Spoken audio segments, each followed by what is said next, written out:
Star news point ચેનલમાં આપ સૌનું હાર્દિક સ્વાગત છે। મુખ્ય સમાચાર જોતા પહેલા એક નજર કરીએ આજની હેડલાઇન્સ પર।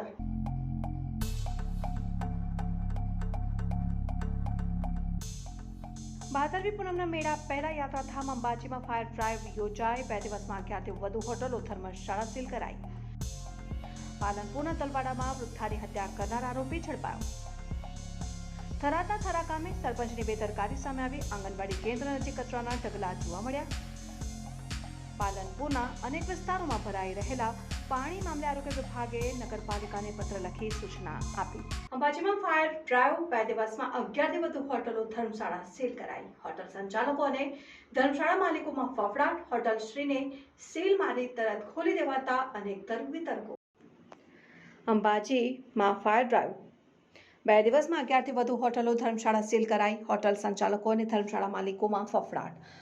હોટલ શ્રીને સીલ મારીને તરત ખોલી દેવાતા અનેક તર્ક વિતર્કો।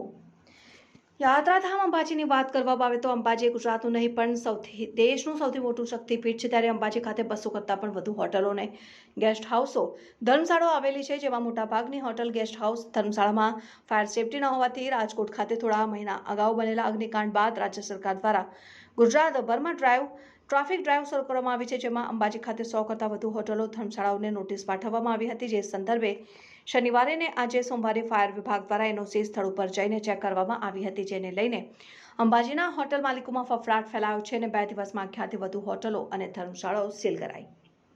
અંબાજી ખાતે શનિવારે અને સોમવારે ફાયર વિભાગ દ્વારા અંબાજી પોલીસને સાથે લઈને અંબાજીના અલગ અલગ માર્ગો પર આવેલી હોટલો ધર્મશાળાઓ અને ગેસ્ટ હાઉસમાં પાલનપુરથી આવેલ ફાયર ઓફિસર દ્વારા ચેકિંગ હાથ ધરીને જે હોટલો ધર્મશાળાઓએ એનઓસી માટે એપ્લાય ન કર્યું હોય અને રકમ ન ભરી હોય તેવા એકમોને આજે સીલ કરવામાં આવ્યા।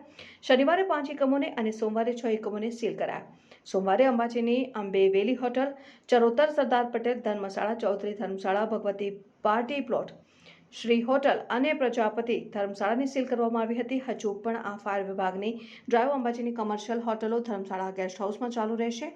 અંબાજીના અમુક હોટલ માલિકોએ ફાયર વિભાગની કામગીરી સામે સવાલ ઉભા કર્યા હતા અને શનિવારે ફાયર વિભાગ દ્વારા અંબાજીની ઇસ્કોન, અંબેવેલી હોટલ અને ગુજરાત સરકારના ઉદ્યોગ મંત્રી બળવંતસિંહ રાજપૂત સમાને પણ સીલ કરવામાં આવી હતી। જોકે આજે વિવિધ એકમોને સીલિંગની કામગીરીની વિગતો મીડિયાને આપતા પ્રદીપ બારોટ, ફાયર ઓફિસર પાલનપુરે આખો દિવસ કરી દેતા મોડી સાંજે વિગતો આપી હતી। એટલું જ નહીં, હોટલ શ્રીને સીલ માર્યા બાદ પછી અચાનક ફરી ખોલી દેવાતા લોકોમાં અનેક તર્ક વિતર્કો જોવા મળ્યા।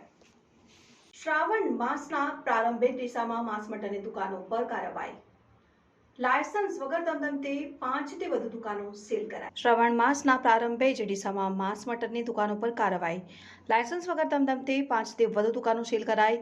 મોડી સાંજ સુધી સીલ કરવાની કામગીરી ચાલુ। હિન્દુઓનો પવિત્ર શ્રાવણ માસ બેસતા જ ડીસામાં નગરપાલિકા દ્વારા લાયસન્સ વગર ગેરકાયદેસર રીતે ચાલતી માંસ મટનની દુકાનો બંધ કરાવવા કાર્યવાહી હાથ ધરાઈ।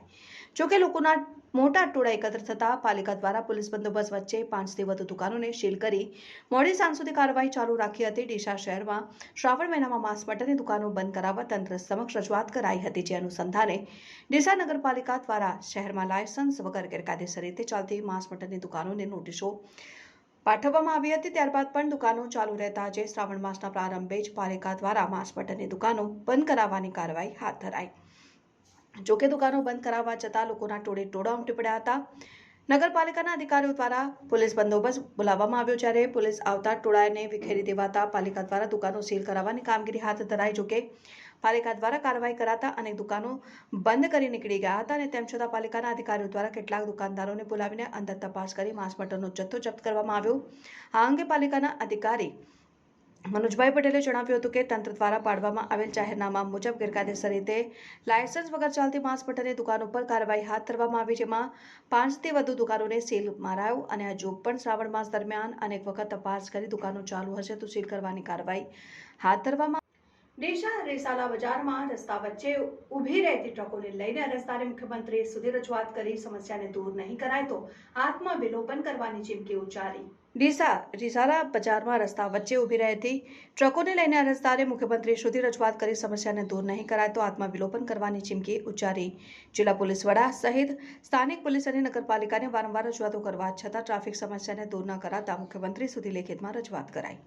ગાંધીનગરથી મુખ્યમંત્રી સ્પેશિયલ પોલીસ મોકલી શહેરમાં ટ્રાફિક સમસ્યાને દૂર કરાવાશે ખરા। ડીસા શહેરમાં પાર્કિંગ વગરના શોપિંગ સેન્ટરો અને રસ્તા ઉપર ઊભી રહેતી શાકભાજી લારી ધારકો અને શાકભાજી પાથરના ધારકોના કારણે શહેરમાં ટ્રાફિક સમસ્યા માથાનો દુખાવો સમાન બની ગઈ છે.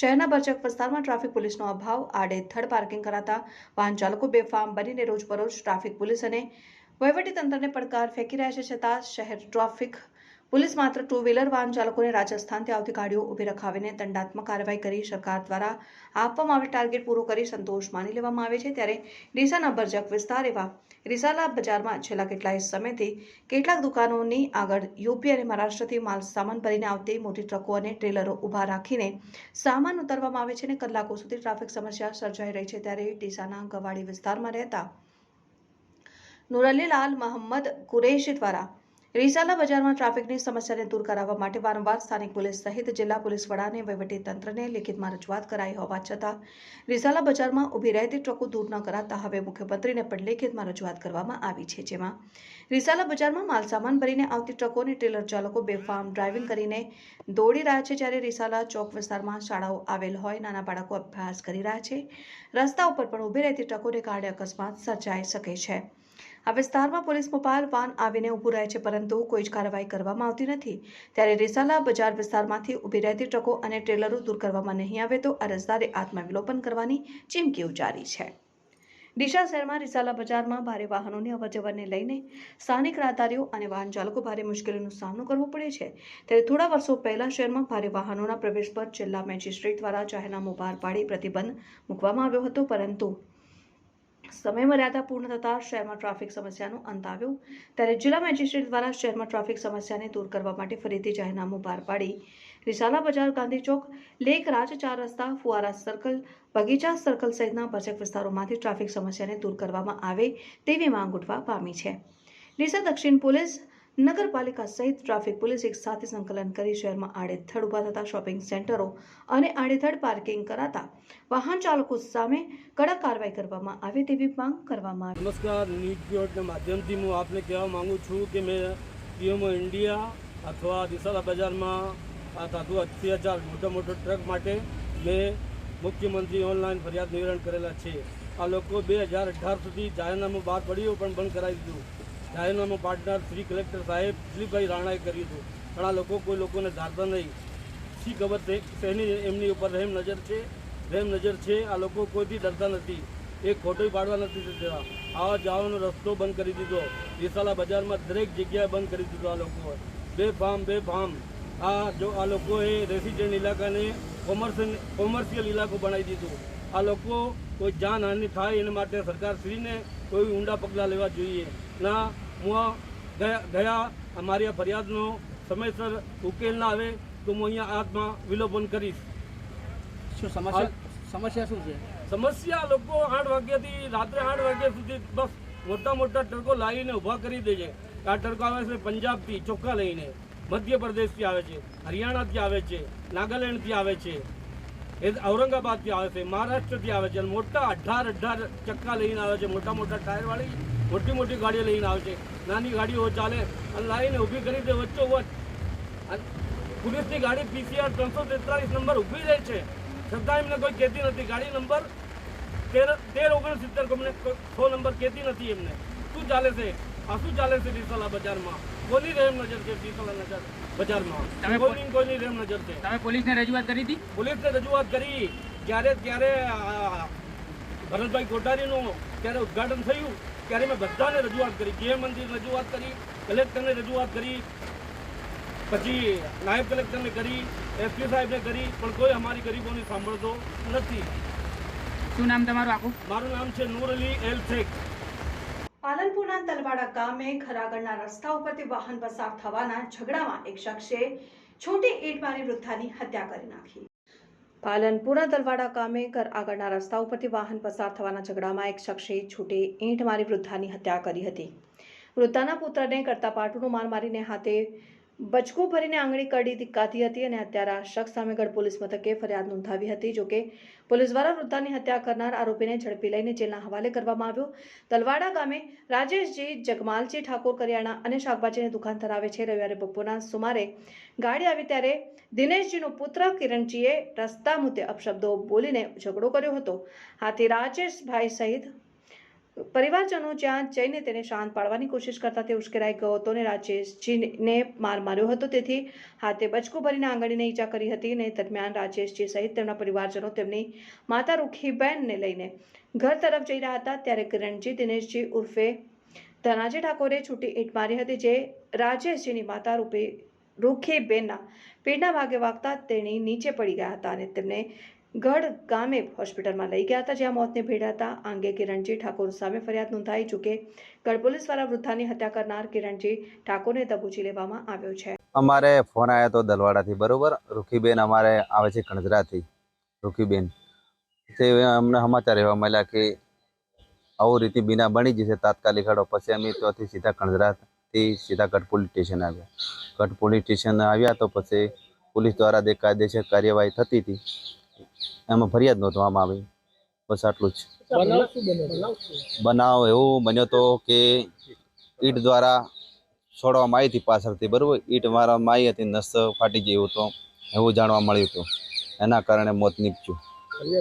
ફરિયાદ નોંધાઈ. જયંતિજી ઠાકોર. અમારી માલની ગાડી આવતી હતી એટલે હું દુકાને બેઠો હતો અને મારી મમ્મી ત્યાં બાજુમાં બેઠી હતી અને ગાળો ભાઈ બોલવા માંડ્યો. એટલે મારી મમ્મીએ કીધું કે ચમ ગાળો બોલે છે, એટલે કે અહીંયા ગાડી હાંકવાની નહીં. એટલે એમાં તકરાર થઈ. એમાં થોડું ઘણું બધાને ભેગા થઈને સમાધાન કર્યું ને અમે બધા ઘરે જતા હતા અને પાછળથી એને ઈટાળીનો ઘા મારતા મારી મમ્મીને પગાડી. હા, ફરિયાદ નોંધાઈ. કિરણજી દિનેશજી ઠાકોર. બનાસકાંઠા જિલ્લાના મુખ્ય મથક પાલનપુર શહેરમાં છેલ્લા 10 દિવસથી અનેક વિસ્તારોમાં ભરાયેલા વરસાદી પાણીને લઈને આરોગ્ય વિભાગે પાલિકાને પત્ર લખીને જાણ કરી છે. વરસાદી પાણીનો નિકાલ કરવાની જવાબદારી પાલિકાની છે, પરંતુ પાલિકાએ તેમાં બેદરકારી દાખવતા આરોગ્ય વિભાગે શહેરમાં સર્વે કરીને ભરાયેલા વરસાદી પાણીના વિસ્તારોની યાદી સોંપી છે. તાત્કાલિક પાણી નિકાલ કરવાની સૂચના આપી છે, કારણ કે જો આ વરસાદી પાણીનો નિકાલ ન થાય તો રોગચાળો ફાટી નીકળવાની ભીતિ સેવાય છે. પાણીનો નિકાલ ન કરતા શહેરીજનોમાં પણ પાલિકા સામે રોષ છે. તો વિપક્ષે પણ આક્ષેપ કર્યા કે બનાસકાંઠા જિલ્લા મથક પાલનપુરના અનેક વિસ્તારો એવા છે કે જે વરસાદી પાણીથી ભરાયેલા છે. પાલનપુરના બેચરપુરા નજીક શક્તિનગર આદર્શ હાઈસ્કૂલ, ગોવિંદા સ્કૂલ, હમીરબાગ, નાની બજાર અને હાઈવેના અનેક વિસ્તાર સહિતના વિસ્તારોમાં છેલ્લા 10 દિવસથી પાણી ભરાયેલા છે.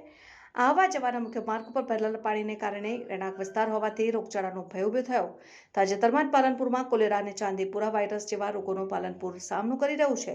ત્યારે પાલનપુર નગરપાલિકાની બેદરકારી અને સ્થાનિકોની રોજેરોજ રજૂઆત છતાં પાણીનો નિકાલ ન થતાં પાલિકા સામે રોષ ભભૂકી ઉઠ્યો છે. બનાસકાંઠાના થરાદ તાલુકાના થરા ગામના સરપંચને આવી બેદરકારી બહાર. ચોમાસાની સિઝનમાં ચાંદીપુરા નામનું વાયરસ ધૂમ મચાવી રહ્યું છે. થરા ગામની વચ્ચે આંગણવાડી કેન્દ્ર છે અને એની બાજુમાં ટોયલેટ બાથરૂમ છે, પણ જ્યારથી બન્યા ત્યારથી હજુ તેનું તાળું નથી ખોલ્યું. ટોયલેટ બાથરૂમને પણ તાળા લાગેલા છે, જર્જરિત હાલતમાં છે. ત્યારે આંગણવાડી કેન્દ્રમાં કચરાના ઢગલા પણ લાગેલા જોવા મળ્યા. ત્યારે ચોમાસાની વરસાદની સિઝનમાં થરા ગંદકીનું મુખ્ય ગામ હોય તેવું લાગી રહ્યું છે. ત્યારે એક ચોમાસાની વરસાદની સિઝનમાં થરા ગંદકીનું મુખ્ય ગામ હોય તેવું લાગી રહ્યું છે. ત્યારે એક બાજુ સરકાર સ્વચ્છતા અભિયાન ચલાવે છે, તો બીજી બાજુ થરા ગામના સરપંચની બેદરકારી બહાર આવી છે. જો આ ગંદકી દૂર નહીં થાય તો લોકોમાં બીમારી ફેલાય તો આનો જવાબદાર સરપંચ રહેશે કે બીજો કોઈ, એવું લોકમુખે ચર્ચા સાંભળવા મળી છે. થરાદના નવા રામજી મંદિર ખાતે પવિત્ર શ્રાવણ માસ નિમિત્તે શ્રીમદ ભાગવત કથા માસ પારાયણનો પ્રારંભ થયો. થરાદમાં નવા રામજી મંદિરમાં આજે શ્રાવણ મહિનાનો સોમવારે પ્રારંભ થયો અને જે નિમિત્તે થરાદના શ્રી રામ સેવા સમિતિ અને રામજી મંદિરના ટ્રસ્ટીઓ દ્વારા શ્રીમદ ભાગવત કથાનું આયોજન કરવામાં આવ્યું, જેમાં આજે પોથી રમેશભાઈ અને નરેશભાઈ મિસ્ત્રીના ઘરેથી પોથી વાસ્તે ગાસ્તે નવા રામજી મંદિર ખાતે લાવી હતી અને ત્યાં વ્યાસપીઠ ઉપર પોથીને કમલેશભાઈ શાસ્ત્રી અને શ્રી રામ સેવા સમિતિના પ્રમુખ જગદીશસિંહ પરમાર સહિતના સભ્યો દ્વારા પ્રગટાવીને શ્રીમદ ભાગવત કથાનો પ્રારંભ કરાવ્યો હતો. અને શ્રીમદ ભાગવત કથા માસને આખો શ્રાવણ માસ કમલેશભાઈ શાસ્ત્રી કરપણ વાળા રસપાન કરાવશે. શ્રી રામ સેવા સમિતિ દ્વારા શ્રીમદ ભાગવત કથાના રસપાનનો લાભ લેવા થરાદ નગર અને તાલુકાની ધર્મપ્રેમી જનતાને ભાવભર્યું આમંત્રણ આપવામાં આવ્યું. દર્શકો, આ હતા અત્યાર સુધીના સમાચાર. હવે પછીના નવા સમાચાર સાથે ફરી મળીશું. ત્યાર સુધી જોતા રહો ન્યૂઝ પોઈન્ટ ચેનલ. નમસ્કાર.